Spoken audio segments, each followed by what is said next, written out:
A mysterious Victorian tavern at dusk, standing alone on a quiet, fog-draped cobblestone street.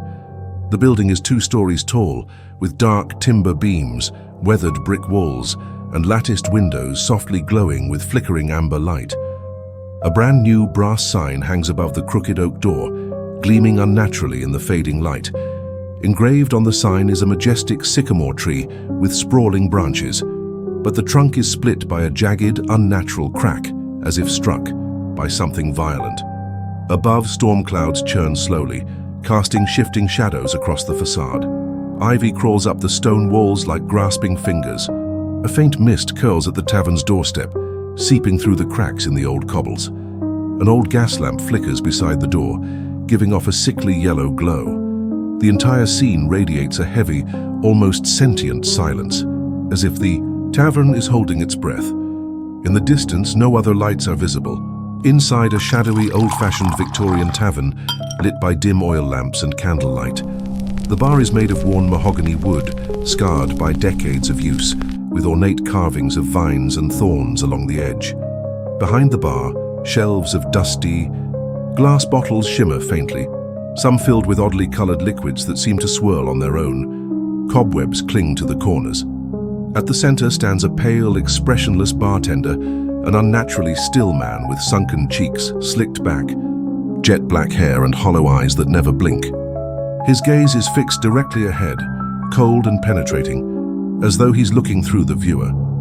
He wears a crisp, old-fashioned bartender vest with a blood-red tie, perfectly clean despite the tavern's decay. His skin is sickly white, almost wax-like, and his hands are polishing a spotless glass obsessively again and again, though it's already pristine. In front of him, on the bar, sits a peculiar drink, a crystal-clear cocktail in a vintage glass. Etched inside the glass, only visible under the flickering light, are faint words scratched into the surface. "Help me." The text appears distorted, like it's been crying to escape for years. Around the room, shadowy patrons sit stiffly at scattered tables, all facing away, never moving, their faces hidden or partially obscured in deep shadow. The air feels thick with time and memory, as though something ancient is being preserved in this space. An eerie tavern interior with aged wooden floorboards running across the dimly lit room. The wood is warped, cracked, and deeply grooved from centuries of wear. Candlelight flickers from wall sconces, casting long, trembling shadows that move across the floor as if alive. From between the cracks of the planks, faint wisps of grey mist rise. And within the mist, translucent ghostly faces form briefly, mouths open in silent screams before fading again. A woman stands barefoot on the floor, frozen mid-step, her expression one of growing terror. She wears a simple, worn dress, and her wide eyes are fixed downward, as if she hears something no one else does. Her hair is slightly disheveled, her breath visible in the chill air. Her body casts a stretched, unnatural shadow, hinting at something wrong with the space around her. From below the floor, dimly glowing eyes peer up from the dark. The wood beneath her feet bulges ever so slightly, as if something is moving underneath, something large and restless. The whispers are faint but distinct, formed of many voices, layered and out of sync, repeating phrases like, "She lied," "Don't trust him," "Still here." The rest of the tavern seems oblivious. Other patrons are frozen mid-motion, blurred like ghosts caught in time. One man's drink hovers just inches from his lips, unmoving. The entire space feels like it exists outside of time, caught between dimensions. A dark corner of an old candle-lit Victorian tavern. A tall antique mirror leans against the cracked plaster wall, its baroque frame tarnished with age, carved with twisted vine patterns and faded cherubic faces that now appear unsettling. A piece of black velvet drapes partially over it, as if someone tried to cover it up but gave up halfway. The glass surface is cracked diagonally, and faint frost creeps along its edges, though the air is warm. In the reflection, the tavern is gone. Instead, the mirror shows a cold subterranean chamber made of damp stone and moss-covered brick. Bones litter the ground, some human, some not. A rotting, leather-bound journal lies open on a blood-stained floor, with pages scrawled in symbols and shaking handwriting. A single hanging lantern sways slowly in the mirror's vision, although nothing moves in the real room. Standing before the mirror is a woman, the same one from before, staring at her reflection. But in the mirror, her face is pale and, screaming, contorted in terror, blood running from her eyes. Her hands are clawing at the glass from inside, while her real self remains eerily still, mouth slightly open in confusion or dread. The contrast between reality and reflection is sharp and unnerving. Behind her in the real room, the tavern remains quiet and undisturbed. But in the reflection, shadowy figures stand in the darkness, watching her. One of them reaches out, just about to touch her shoulder in the mirror, but nothing is there in the actual room. At the center of the old tavern, the warped wooden floorboards form a perfect square, an ancient iron-framed trapdoor barely distinguishable from the rest of the floor. Rusted iron rings serve as handles, stained dark with age and something more sinister. Candles placed nearby seem to burn shorter, their flames flickering more violently as if disturbed by an invisible draft. The trapdoor has been opened. A gaping black hole descends into darkness. Narrow stone steps spiral downward, into the earth where the light quickly vanishes. Thick, warm mist rises from below, carrying the scent of rotting meat and wet soil.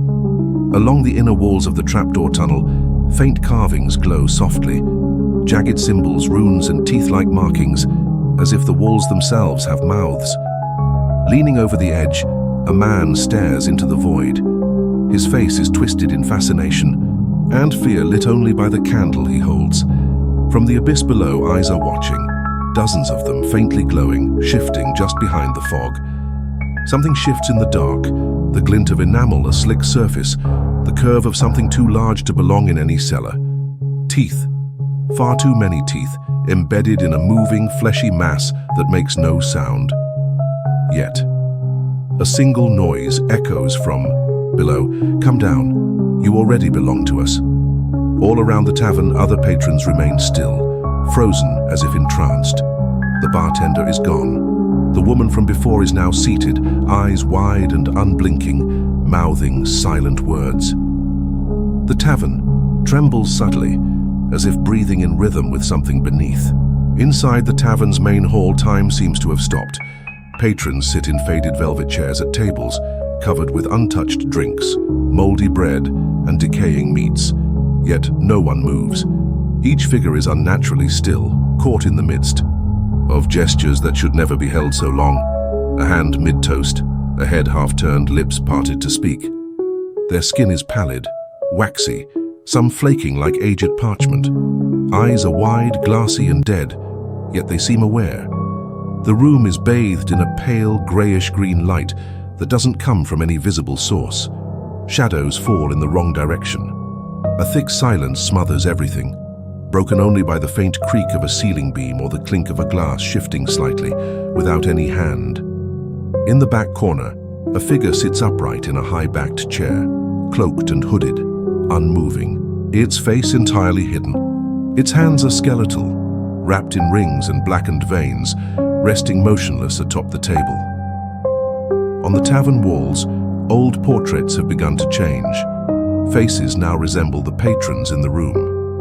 The eyes in the paintings move subtly when not directly observed. One picture frame drips blood slowly down the wall, pooling into a crack in the floor.